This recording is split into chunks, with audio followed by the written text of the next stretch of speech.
Salut à tous, c'est Steven et vous l'avez vu dans le titre, Apple a officialisé ses nouveaux iPhone 8 et son iPhone 10.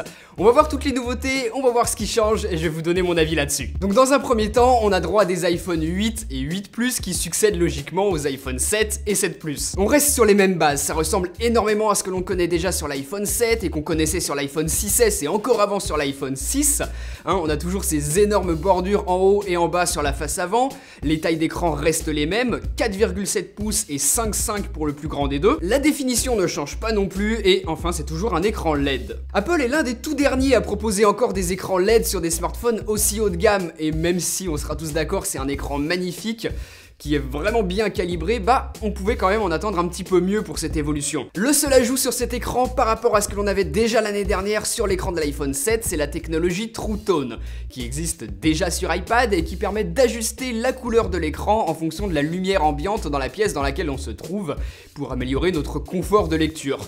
Ça fait un peu maigre comme amélioration. Au dos, toujours un simple capteur sur l'iPhone 8 et un double pour le plus grand, le 8 Plus. Mais terminé l'aluminium, le dos est maintenant en verre, ce qui va permettre d'apporter une fonction que l'on voulait depuis très longtemps, la recharge sans fil. Et petit détail important, c'est la norme Qi qui a été utilisée pour cette recharge par induction, ce qui veut dire que l'on va pouvoir utiliser des chargeurs standards comme par exemple ceux de Samsung, Belkin, Mophie, donc c'est plutôt une bonne nouvelle. Les haut-parleurs stéréo sont plus puissants qu'ils ne l'étaient déjà sur l'iPhone 7, avec de meilleures basses, et ça c'est cool, c'est toujours bon à prendre. On a maintenant du Bluetooth 5.0, donc théoriquement la possibilité d'écouter en Bluetooth des fichiers en qualité CD sans aucune compression, et aussi la possibilité de connecter par exemple deux enceintes Bluetooth en simultané. C'est toujours sympa. Mais les plus grosses nouveautés, elles sont au niveau de la photo et de la vidéo. Toujours 12 mégapixels sur l'iPhone 8 et 2 fois 12 mégapixels sur l'iPhone 8 Plus, mais le capteur est plus grand par rapport à celui que l'on avait sur l'iPhone 7, et en photo ça compte énormément, bien plus que le nombre de mégapixels. Meilleur dynamic range, autofocus plus rapide,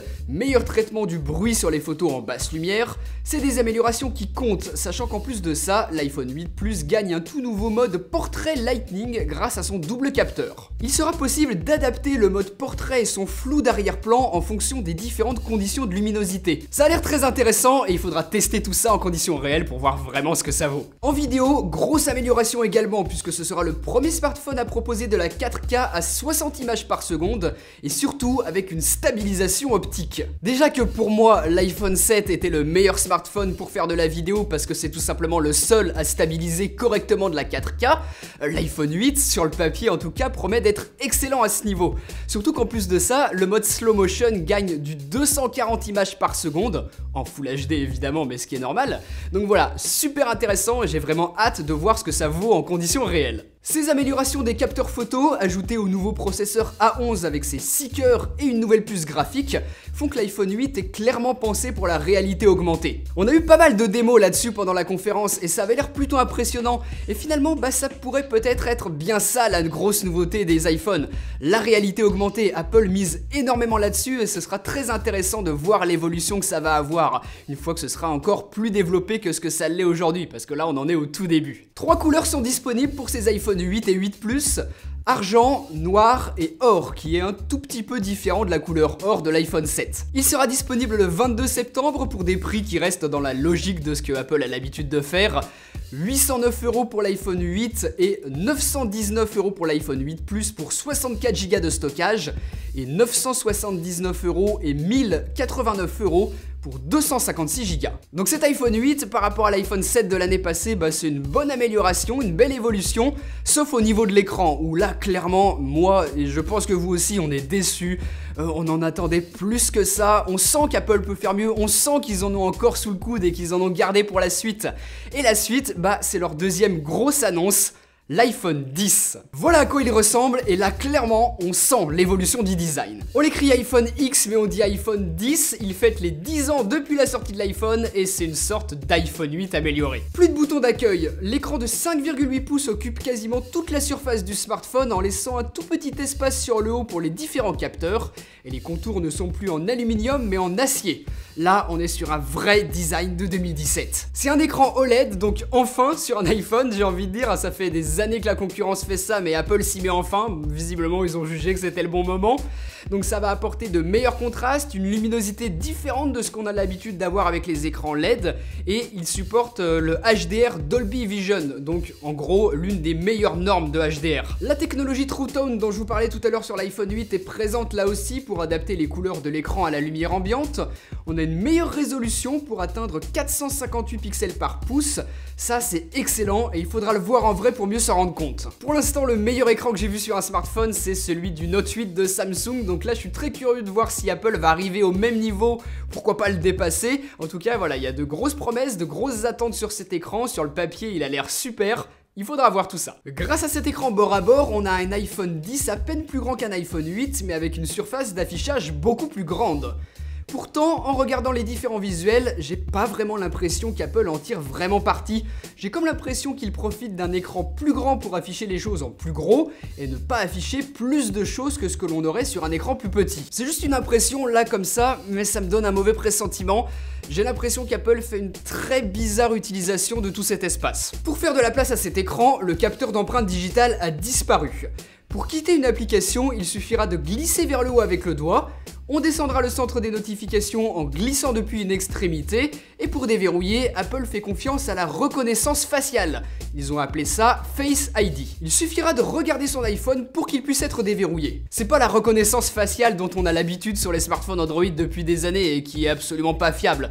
Non, là c'est quelque chose qui se rapproche plus de ce qu'a récemment fait Samsung sur ses Galaxy S8 et Note 8, mais en encore plus performant, encore plus fiable. Il y a plein de capteurs qui vont reconnaître le visage en face de l'iPhone. C'est pas juste reconnaître les iris, c'est vraiment la totalité du visage qui est analysée pour que ça soit aussi fiable si l'on porte des lunettes, si on se laisse pousser la barbe ou alors qu'on se coupe les cheveux. Il faut aussi que le système soit capable de faire la différence dans le cas des jumeaux. Donc voilà, c'est vraiment une analyse de tout plein de petits points de la génétique humaine pour vraiment faire la différence, pour vraiment être le plus fiable possible. Les seuls petits trucs qui pourront poser problème, c'est la rapidité d'exécution et les angles de vision. Il faudra pas qu'on ait besoin de mettre son smartphone comme ça bien face à soi, il faut que s'il soit un petit peu vers le bas, de côté, on puisse quand même déverrouiller, que ce soit aussi rapide que ce qu'on avait précédemment avec l'empreinte digitale. Et voilà, l'interrogation elle est autour de ça, la rapidité d'exécution, la fiabilité de cette exécution. On verra ça encore une fois qu'on aura le smartphone pour le tester. Face ID pourra également être utilisé pour Apple Pay, donc vraiment c'est un remplacement total du capteur d'empreinte digitale. On va pouvoir se servir de cette reconnaissance faciale pour répercuter nos expressions de visage à un emoji. Ils ont appelé ça Animoji. Donc techniquement c'est impressionnant parce que tout ça se fait en temps réel. Après à voir si c'est juste marrant les premiers jours ou alors si on s'en sert sur le long terme. Sachant que ce genre de truc ça cartonne sur Snapchat par exemple, il y a de fortes chances que ça intéresse beaucoup de monde. C'est clairement pour séduire les jeunes. Après, vu le prix de l'iPhone 10, et on en reparlera un peu plus tard, je suis pas sûr que les jeunes ils aient les moyens de se le payer. Ensuite, cet iPhone 10, il récupère pas mal de nouveautés qui sont également présentes sur l'iPhone 8, comme par exemple le processeur A11 et ses performances absolument bluffantes pour ce qu'on peut faire aujourd'hui sur un smartphone et clairement pensé pour la réalité augmentée. Le Bluetooth 5.0, la recherche par induction grâce au dos en verre, la 4K à 60 images par seconde et la Full HD à 240 images par seconde pour le côté vidéo. Ensuite, vous le voyez, le capteur photo passe à la verticale et il apporte pas mal de petites nouveautés en plus de celles déjà apportées par l'iPhone 8, qui était déjà vraiment sympa. Le second objectif, à f2.8 sur l'iPhone 8, passe à 2.4 sur cet iPhone 10 et le deuxième capteur est également stabilisé. Donc on a une double stabilisation, les deux capteurs, donc ça va clairement améliorer la qualité des photos qu'on peut faire en basse lumière et ça c'est excellent. Le mode portrait lightning que je vous ai montré tout à l'heure sur l'iPhone 8, et bien l'iPhone 10 là logiquement lui aussi, ce qui je vous le rappelle permet de simuler une lumière studio lorsque vous prenez un portrait. On gagne également le mode portrait sur la caméra frontale, donc très utile pour les selfies, et ça c'est grâce à Face ID, le capteur de reconnaissance faciale qui va pouvoir détecter la profondeur et nous permettre d'ajouter ce flou en arrière-plan sur nos selfies qui peut quand même être vraiment cool. Enfin, on aura une meilleure autonomie. Apple a annoncé jusqu'à 2 heures d'autonomie en plus sur l'iPhone 10 par rapport à ce que l'on a sur l'iPhone 8. Concrètement, je sais pas trop comment ils arrivent à ce résultat. Donc, ok, l'écran OLED va aider à moins consommer, de là à gagner 2 heures d'autonomie, j'ai des doutes. Encore une fois, faudra tester ça, on verra dans la pratique ce que ça donne. Cet iPhone 10, il sera disponible un petit peu plus tard que l'iPhone 8, ce sera le 3 novembre et il risque d'en avoir très peu, hein. Les stocks seront sans doute très limités. Et le prix, attention ça va piquer, 1159 € pour 64 Go de stockage et 1329 € pour les 256 Go. Petit truc qui me dérange un petit peu au niveau du contenu de la boîte, pas de AirPods et des écouteurs filaires uniquement.